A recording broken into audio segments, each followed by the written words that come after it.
唔知你會唔會讀錯足夠同埋熱愛或者熱戀嘅英文呢？我發覺有唔少朋友會撈亂呢兩個唔同嘅英文表達。第一個係足夠，第二個係熱愛或者熱戀。Is this in love？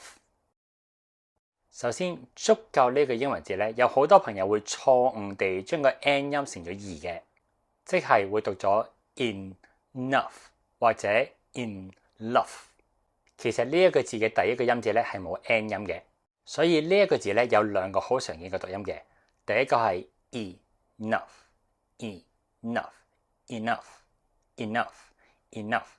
第二個咧就啲嘅enough。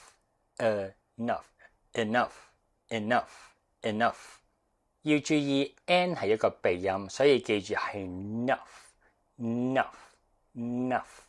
我哋夠唔夠紅白酒啊？ Do we have enough wine？ 你夠啦。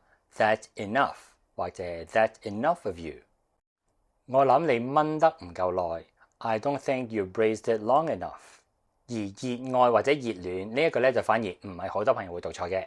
要注意嘅係呢一度咧係有一個 n 音連接一個 l 音，佢係讀 in love。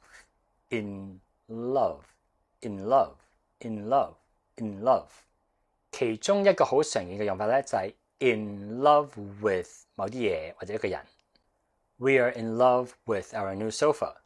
I think he is in love. He can't stop smiling. They've been in love since college。 我哋卡啦卡啦咁樣練習3次。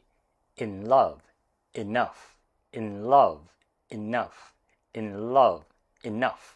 考下大家，我唔係好中意呢隻顏色，如果我哋要用 in love 去表達嘅話，你會點講呢？學到新嘢記住幫手 comment、like 同埋 share。 想揾私人英文補習老師咧，就歡迎私信我。想支持我繼續拍片或者想輕鬆地揾翻啲過去嘅題材咧，就歡迎訂閱我嘅 Patreon 平台。咁每逢星期4都會有會員專屬嘅影片嘅。